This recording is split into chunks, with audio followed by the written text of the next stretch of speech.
Hello, hello. എവിടെയാണ്? വീട്ടിലാട്ടാ. ഉം. എവിടെ പോയൊന്നുമില്ലേ? എവിടെ പോവാനാ ഞാന്? എന്നാ ശരി, ഞാൻ പിന്നെ വിളിക്കാന്നാ. ഏട്ടാ ഇത് ചോദിക്കാനാണോ വിളിച്ചത് ഇപ്പൊ? പിന്നെ ഞാൻ എന്താ വേണ്ടേ? ഞാൻ ഇത്ര നേരവും ചേട്ടന്റെ കോളിന് വെയിറ്റ് ചെയ്ത് ഇവിടെ ഇരിക്കുക. ഇപ്പൊ ടൈം നാട്ടിൽ എത്രയെന്നറിയോ? അതിന് ഞാൻ അന്നെയും കെട്ടിപ്പിടിച്ചിരിക്കണോ? എനിക്ക് വേറെ പല പല ചുറ്റുപാടും ഇല്ലേ? ചേട്ടൻ പല ചുറ്റുപാടായത് എന്നതാ? എന്റെ സ്വർണം തീർന്നതിന് ശേഷോ? എന്റെ വീട്ടുകാർ ഇപ്പൊ ചെയ്ത കാര്യങ്ങൾ അറിയില്ലല്ലോ എനക്ക്. വീട്ടിൽ എന്ത് കാര്യങ്ങളായിട്ട് ചെയ്തത്? എന്നാ കേട്ടോ, പുന്നാര മോൾ, എന്റെ വീട്ടുകാര് പറഞ്ഞുറപ്പിച്ച സാധനങ്ങളൊന്നും എനിക്ക് തന്നിട്ടില്ല. എന്നെ പോലെ ഒരു വീഴ്പ്പിന് എന്റെ തലയിൽ കെട്ടി വെക്കുക ചെയ്തത്. എന്താ ഏട്ടാ, എന്ത് വീഴ്പ്പെന്ന് ഏട്ടൻ പറയണത്?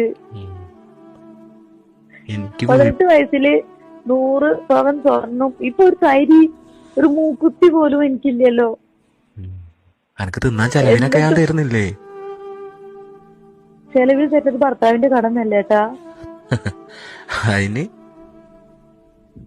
അതിനൊന്നോ? അപ്പൊ ഏട്ടൻ എന്നെ സത്യം പറഞ്ഞ സ്നേഹിച്ചിട്ടില്ലല്ലേ? സ്വർണത്തിന് വേണ്ടിയിട്ടായിരുന്നല്ലേ? ഇപ്പൊ സ്വർണം എനിക്കെല്ലാം തീർന്ന് അതോടെ കണക്കാണ്. നിർത്തടി, ചെലക്കല്ലടി. എനിക്കെല്ലാം കണക്കാണ്, മനസ്സിലായോ? എന്താ ഏട്ടാ ഇങ്ങനെയൊക്കെ പറയുന്നത്? ഇങ്ങനൊക്കെ പറയാനേ ഏട്ടൻ പറ്റൂ. ചോദിക്കുമ്പോ ഞാൻ വീട്ടുകാരോടും പോലും ചോദിക്കാതെ സ്വർണ്ണം ഒക്കെ ഊരി തന്നില്ലേ? ഇപ്പൊ എനിക്കൊരു ഫംഗ്ഷന് പോവാനോ ഞങ്ങളുടെ ഫാമിലിക്ക് ഒരു കാര്യത്തിന് പോവാനോ എനിക്ക് ഗോൾഡ് ഇല്ല. എന്നാലും എന്റെ ഏട്ടന് വേണ്ടിയിട്ട് ഞാൻ ആരോടും ഒന്നും പറയാണ്ട്. എനക്ക് സമാധാനത്തിൽ ജീവിക്കണമെങ്കിൽ എന്റെ തന്തന്റെയും തള്ളന്റെയും അടുത്ത് പോയിട്ട് എനിക്ക് പറഞ്ഞുറപ്പിച്ച സാധനങ്ങളായിട്ട് വായോ. എന്നിട്ട് നമുക്ക് ആലോചിക്കാം എനക്ക് സന്തോഷം തരണോ വേണ്ടെന്നത്. അല്ലെങ്കിൽ എന്റെ സ്വഭാവം ഇങ്ങനെ തന്നെ ആയിരിക്കും. എന്റെ ഈ ജാബുണ്ടല്ലോ ഏട്ടാ, കാണിച്ചു തരാം ഞാന്.